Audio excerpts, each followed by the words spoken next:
Ladies and gentlemen, we are here and we are live with the Nexus League Antimatter Cup #1.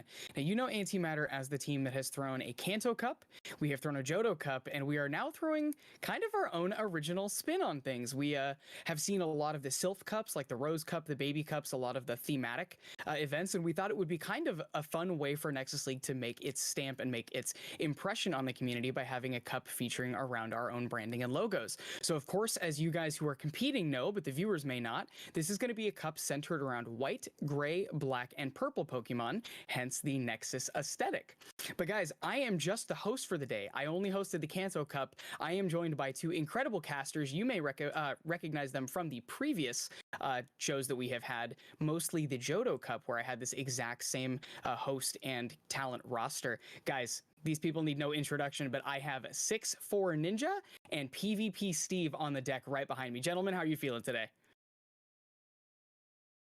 I am feeling amazing, Dragonite. I'm really looking forward to some really hype battles again. We are hopping in for the Antimatter Cup, which is it's a really interesting idea. It's kind of hitting that that sort of color theme that the purples, the grays, the whites, the blacks, and it's going to bring some pretty interesting Pokemon kind of out and about that we're going to see. So, I mean, you excited, Ninja? Ready to go? I think this meta looks really interesting. I think that going from like the Antimatter logo and colors to the actual meta itself, it translated really well to a fun, balanced meta. Antimatter's own NCK228, a big fan of the Obstagoon, which I think will feature prominently in some of these teams. It's kind of an Obstagoon, Obstagoon's friends and Obstagoon's enemies sort of meta. We got Obstagoon, we got other counter users the Obstagoon's afraid of. We got Charmers, also pretty bad for the Obstagoon. Then we got a handful of Steel types and other kind of tanky mons to try to protect your Obstagoon from those Charmers. So I think that the teams will be pretty interesting and balanced once we get to look at those and into these games. I am excited to see this action today. Good way of putting it. Obstagoon's friends and Obstagoon's enemies. And I did see NCK tweet that he cannot confirm nor deny whether he had anything to do with the fact that this is an Obstagoon meta that's coming out to play. And we won't comment on those rumors either. It's completely lips are sealed on that one. But I mean, there's also the chance like Obstagoon is one of those Pokemon that's going to be able to throw some gunk shots potentially, hit some charms as well, which I mean can turn some enemies into well, I guess they're still enemies if they're and literally dumpster its enemies on occasion. I mean, that works as well. It's always fun to see a gunk shot, and kind of hopefully we can see some gunk shots today. We have a lot of kind of people here being asked by. Yep. Okay. Sorry. This may not have been muted on the back end, but we have a ton of players here just looking through the brackets right now. Tons of really hype. There's a lot of hype here. You know, we've seen Rise to Occasion win the first Kanto Cup. We saw House Stark come through and take the Johto Cup. And it's gone Mesa 1, Elite 4 2. Are we going to see a resurgence of one of the two big dogs? Or are we going to see a new challenger arise? Yeah, there are also some bigger. I think Thunder Lions is a big Mexican esports organization. I think some of their players signed up for this one as well in the international North American scene. But I mean, looking through these pools, Creaser back after making it pretty far in last tournament. Also Dialep Cheng. I mean, there's a lot of Ali Lucky. We got some Toshis in there, just kind of flipping through the pools. J. Robin Stacks, also a high-level battler, does a lot of GBL stuff and has some Sylph chops in the past as well. So definitely a lot of good battlers to be to check out today. I think some of them are also streaming. You can always, we have the official cast here, but we encourage you maybe to multi-Twitch in some of your favorite competitors who may also be streaming the event live as well, just to see the action from their perspectives. But it's gonna be a lot of good battles today. I think we're starting. We're gonna have Antimatter's own NCK228 his battles here in just a bit when he gets his first matchup going. But we'll be following him through the group stage, and then we'll be giving you guys that live action of the tournament once we get out of pool play and into the bracket. Let's see, going back to this meta. It looks again. like the player teams have just been released. So for those playing along, the Discord will have the link to the teams. Let me see if I can drop that in the chat if we can. Boom, boom, boom. And look, there's no surprise as to what Pokemon NCK is going to be running. We're certainly going to be seeing an Obstagoon coming out. It was the first Pokemon you registered right on the left-hand side. I'm actually seeing... Oh, okay, we hit the plus button and we see the 5th and 6th by the seams of it on my end. If you just make the screen wider, it kind of pulls the whole thing. Aha, so zoom out a little bit. Yep, okay, we can see all 6 if you just zoom out a little bit. So if we type in NCK into the search bar, we've got Obstagoon with that, that fighting coverage with the dark, with the possibility of a gunk shot. We don't know his moveset yet, but there could be some fun in there. We've got Machamp, Shadow Machamp, doubling up as that sort of double fighter action, which can certainly be an interesting little gambit with the double counter. We've got a Alolan Marowak. It's got that like anti-fighting, but it's also going to be weak to the Obstagoon if it's coming through with the Night Slashes. We've got Bastiodon, that just heavy steel type that is going to cause some havoc, but again brings that play back in for the counter users. Golbat is the flying type that's going to be able to counter the counter users, I suppose, and then Jellicent on the end, who's also got some play up against the non-Obstagoon fighters, and then also things like Bastiodon, things like Alolan Marowak. So it's got a pretty interesting team, and it kind of speaks a lot to what this meta is going to be, minus a Charmer. He does not have a Charmer on his team. Yeah, I think that's pretty interesting. I guess relying on the Ghosts and the Golbat to try and deter his opponents from bringing counter users. The Ghost typing double resistant counter, Golbat, the Poison and Flying typing also double resistant counter. So trying to really deter his opponents from bringing their counter users, maybe to kind of set up maybe bringing the Bastiodon some, and then covering it with the Ghosts or the Golbat. But it is an interesting choice not to bring a Charmer. They do feature pretty prominently in this meta, although kind of looking through these teams, we do see almost all the teams have some kind of steel type, which makes sense. The charm is strong, and you want to have something to stop your team from getting run over by, I mean, there's going to be some Grand Bulls. There's going to be some other Charmers as well. I think it looks like most Grand Bull's kind of the Charmer of choice for most of these teams. Ooh, I'm looking at somebody's got is that Slurpuff? Oh, snap. There's definitely some spicy things on some of these teams. Hopefully, we'll get to catch. Actually, some of those that's a in really interesting Pokemon because not only does it have Charm, but it also has Flamethrower, which has them play up against the Steel types. And then has got Energy Ball. Is that? Yes. Is that the Energy Ball? Which fairly certain that is the moveset on the recommended moveset for Slurpuff. Pull it up. It's a crazy little Pokemon, and I think it's one that a lot of people aren't really prepared for. Like people go, okay, it's a Charmer, but I feel like a lot of people that I've talked to weren't immediately aware as to what sort of little spicy charge move it's got in the wing. Yes. So I mean, I haven't seen one in GBL yet. Have you seen one in GBL yet? I have. So, I don't think I've seen one just at all. It'll definitely be an opportunity for people who brought some of those, off meta, more interesting spicy mons to maybe catch some opponents off guard. And I mean, you'll think that my steel type's fine. This is a Charmer, and then Flamethrower is going to come out. May flip some games.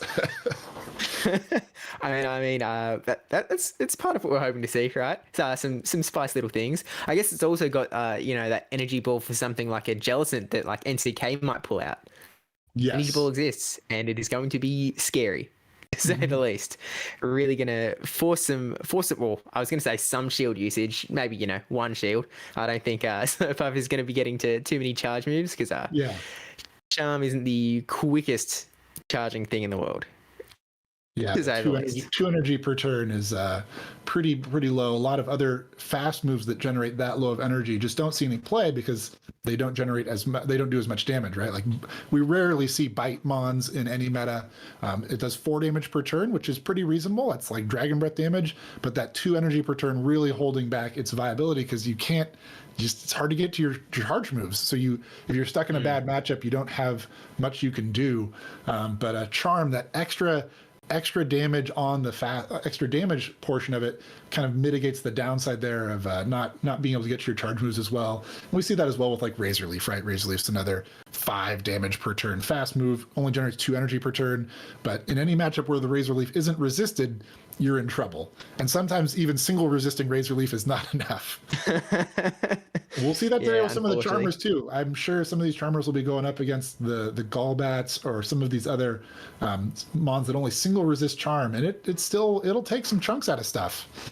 Yeah, and I know there's also the, you mentioned Razor Leaf, and that really got me thinking like, and then when you throw in the, 20% shadow bonus, that can do some real hurt. I know we saw Ali Lucky use Shadow Granbull in the previous cup. I'm scrolling through now. I am seeing a few Shadow Granbulls, actually 3 out of 3 Granbulls that I just scroll past for all shadows. So I think we may see some dangerous Shadow Charm here as well, which is definitely going to be pretty scary against pretty much everything. There's even some dragons that are appearing here or there. They can probably take a Charm. Granbull, I'm just going to pull that up real quick. Shadow Granbull versus an Obstagoon. That fight is over in 6 charms. 6 charms. If I take that Obstagoon out, I put a Shadow Machamp in here because I've seen quite a few of those on some of these lineups. Shadow Machamp versus Shadow Granbull is 4 charms. Oh, dear. 4 charms. You know what? That is better than I would expect for a Machamp. I'm a little surprised he can hang out that long. You know why that is? Because after the 3rd charm, the Machamp's at 1 HP. Okay, so a bad IV Machamp. Yeah, bad IV Machamp could die in 3 charms to a Shadow Granbull. Each charm dealing 41 damage. Like that's more damage than charge moves do in a lot of matchups. Oh no! There's Pokemon that only have like 90 HP. That is just gross. But that is the game we play. That is the Charm v Razor Leaf action. Looks like my camera's going real wonky. Woo! I'm heading to the void. Steve is leaning into the ghost portion of the meta. Yeah, the shadow ghost. I think Bennett is legal. There can be shadow Bennett's in this term. I'm not scrolling down. I'm not seeing any other than Steve. I think Steve's the only shadow Bennett. Shadow Dusclops. That's pretty close to what we got going on here. Steve will be back just momentarily. Just still scrolling through these teams. I exist in the background. There, Steve is back. He's with us in he's a disembodied voice at the moment, just like some of these ghost Pokemon, and he's also in the dark, like some of our dark Pokemon. Maybe doing an Umbreon impression there, but now we got him back live with us. Yeah, exactly. 41 damage. But yeah, so we're just hanging out. Let's see who we should be able to pull up who Nick's first opponent is if I find the pool that he's in. Pool or find a Nick's opponent. Scrolling down. That's And all of the links and stuff should be on the Discord as well if people do want to join that, or the Nexus League site as well has got the links to like the stream. It's got the player tables and all of that. If we can drop that in chat as well. Yeah, we do have 12 pools today, and then the top player from each pool will be advancing to the single elimination tournament bracket at the second part of the tournament. Looks like Nick's first opponent, NCK228's first opponent, Demi93. So pull up their team as well. Get Nick's team here and look at Demi93. Should be his first opponent. They may play sometimes in these pools. They do play the matchups a little out of order. That's what's their teams registered under oh wait, here it is. It's Dre. I think it's Dre. DRE is the player who's playing up against. So that's Sableye, Bastiodon, Vigoroth, Shadow Mawile, Alolan Marowak, and Umbreon. Ooh. It's a bit of a different team. I guess it's got the same sort of ghost with Sableye replacing Jellicent. It's got Alolan Marowak. It's got Bastiodon. It's got Vigoroth instead of the Machamp Obstagoon combo. So Vigoroth is still going to be weak to counter, just like Obstagoon is. Mm-hmm. And then Mawile is a different interesting one. Shadow Mawile as well. And we don't know what move that'll have on it. That could be. I mean, we talked about Bite not generally being very viable. When we look at some of these teams and they have 2 and 3 ghosts on them, maybe they are bringing a Bite variant there. It's had play in some Sylph metas before, but it also can have that Fire Fang or that Ice Fang if they want to use it as an anti-grass or maybe an anti-flyer even. And the defensive typing on Mawile is one of the best in the game. Fairy and Steel has very few weaknesses. I think Ground and Fire are the only weaknesses of that combination. But in it, like triple resists Dragon and a lot of other resists Dark, Normal, just has a lot of good rock type as well. We see some of these Bastiodons. I think Mawile with Fire Fang and Power Punch can beat Mawile as long as the Mawile shields twice. Can beat and then you other Mawiles or beat Bastiodon? I believe it can in the 2 shields. If you shield twice and go straight power up punch, I think it can take down the Basti. It comes out kind of low health. You just misspoke there. What? Yeah, I think you said that Mawile can beat Mawile in the 2 shield. Yeah, it can beat Bastiodon. Hold that one. But I'm sure Mawile will maybe come out on top of the 2 shield as well, depending on how things go. Yes. Sneaks a fast move in. Oh, doesn't. A fast move is denied as opposed to sneaking one in because, they are supposed to sneak through. Exactly. And welcome in Hang PJs and Raiders. Thanks for coming over to the Nexus League today. Appreciate you raiding in. Hope you guys enjoy these battles here in a little bit. We'll be jumping into the first round. NCK228 is who will be falling through the group stage, and they got a bye for game 1. So we'll be jumping in with them as soon as their opponent is ready. And we're just looking right now at the teams and this meta, trying to get a handle on what we expect to see from some of these players. So we got an NCK's team with the Goon, Shadow Champ, AWAC, Basti, Golbat, and Jelly it'll probably be up against Dre, his first opponent, with a Sableye, Basti, Vigoroth, Shadow Mawile, Alolan Marowak, and Umbreon at the end. I think that's also worth we're seeing a lot of Alolan Marowaks on these teams, but Alolan Marowak not always the same mon, right? Like they can be running that Hex variant or the Fire Spin as their fast move, and that definitely affects some of the matchups, especially like the Jellicent matchup, where instead of doing the resisted Fire Spins, you have super effective Hex.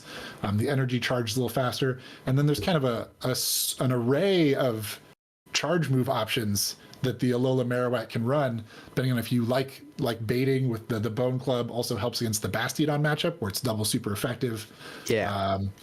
which is going to be pretty important in this meta, I feel like. But then, you've also got the Shadow Bone or the Shadow Ball, the two a bit more baity ghost move, maybe defense drop as well, and the Shadow Ball for the big old quaboom that it can always land. And then there's the big old fire charge moves, Flame Wheel.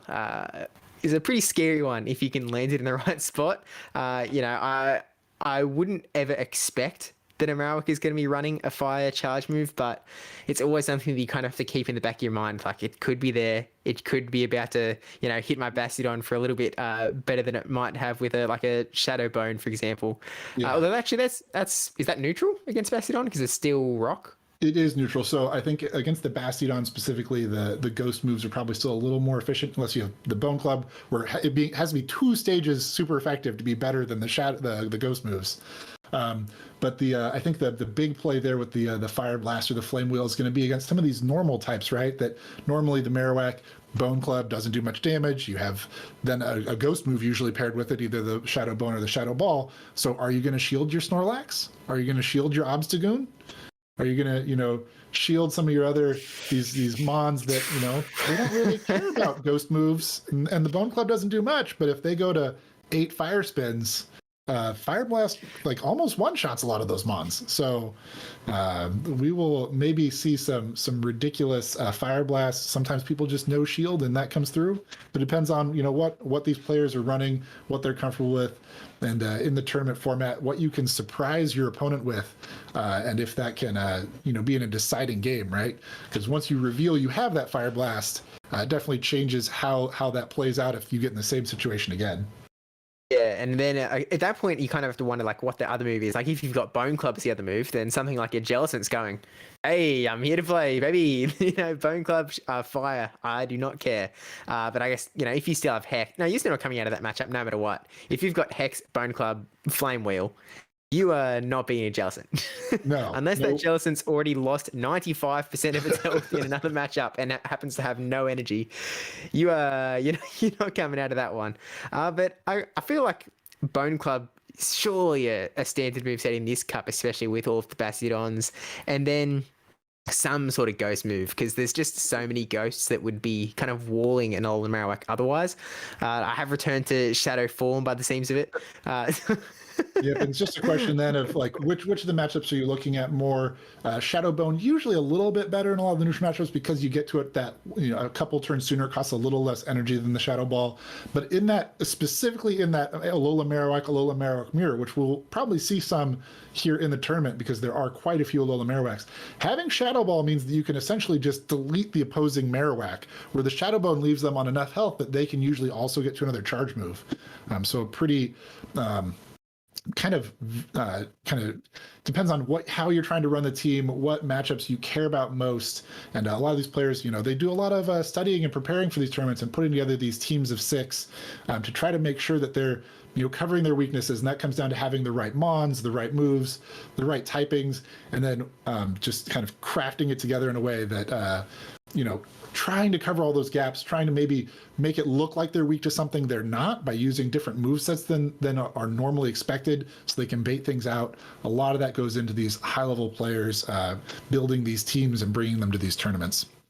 Because there's money on the line, right? It's a $1,000 tournament. It's a $1,000 cash pool. Top player goes away with 400, 300 to second, 200 to third, and 100 to fourth. So it's a big tournament. You really want to be as prepared as you possibly can be because you're going to be facing up against some of the best battlers in the world. We've seen there's some very strong contenders in here. Just going through the list already, I'm seeing Speediest Chief. We've got Ali Lucky, as we've said before. We've got Creaser, who is an absolute madman, just laying things left, right, and center. Who else have we got? We're going to be seeing NCK very shortly. We've got, just hopping through the pools here, scrolling through, which, again, the bracket has been posted in the chat a few times that you can follow along with as well, because Facebook does have a nice little bracketing system that you can kind of follow through, jump through, see their teams. You can see that from the player table on the Antimatter site. I dropped that link in chat as well if you want to look through these teams along with us. Okay, awesome. And it looks like we are getting ready to hop into some battles here with NCK. Friend requests are being sent in the background, and so we will be coming live pretty quick fast, hopping into NCK's first battles in the first Antimatter Cup. Again, rocking that team of Obstagoon, Shadow Machamp, Alolan Marowak, Bastiodon, Golbat, and Jellicent. All of the teams and stuff will be put onto the screen once we get into the sort of the battles. But I mean, what are we kind of expecting to see here with Dre's team versus NCK?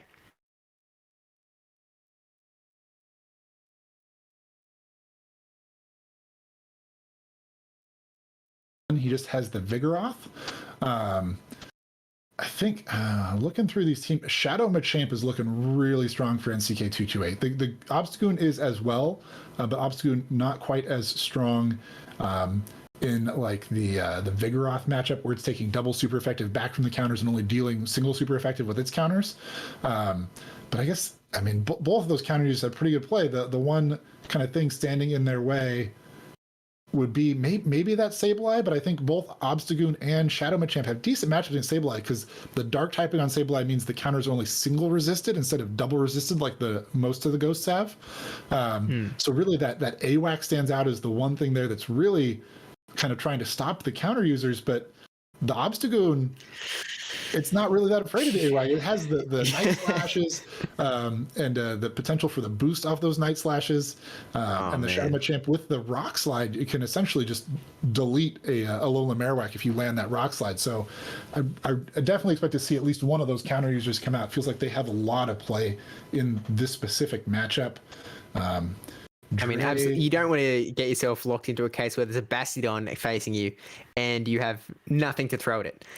It's one of the worst feelings. It is one of the most sort of RPS producing Pokemon in the entirety of Pokemon Go. You see a Bastiodon, sometimes it's just like, oh man, I'm not doing anything here. This is donezo. So having that ability to kind of hard destroy that backwards with, a Vigoroth or an Obstagoon or a Shadow Machamp can really kind of, I guess it sort of flips the tides back in your favor, which is always very nice, because if you can counter that thing right down, have a ton of energy on your Obstagoon, throw these bulk Night Slashes onto whatever comes in, because we're not seeing Charmers on either team actually. So no Charm in this matchup.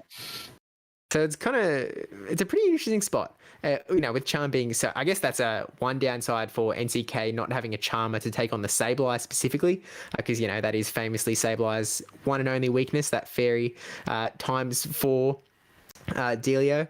I was going to say the same as Spiritomb actually. I think they're the only two Ghost Darks that are around, but with no Charmer, Sableye is going to be a little bit of a, I feel it's going to be a bit of a neutral matchup no matter what kind of comes in. I guess Bastiodon again is kind of one of those Pokemon that's going to be out-bulk it. Yeah, so in any kind of situation, the Bastiodon can. But if the Sableye has a little bit of energy advantage, the neutral Shadow Claw is very efficient. The neutral foul plays with Stab. It can work down the Bastiodon some.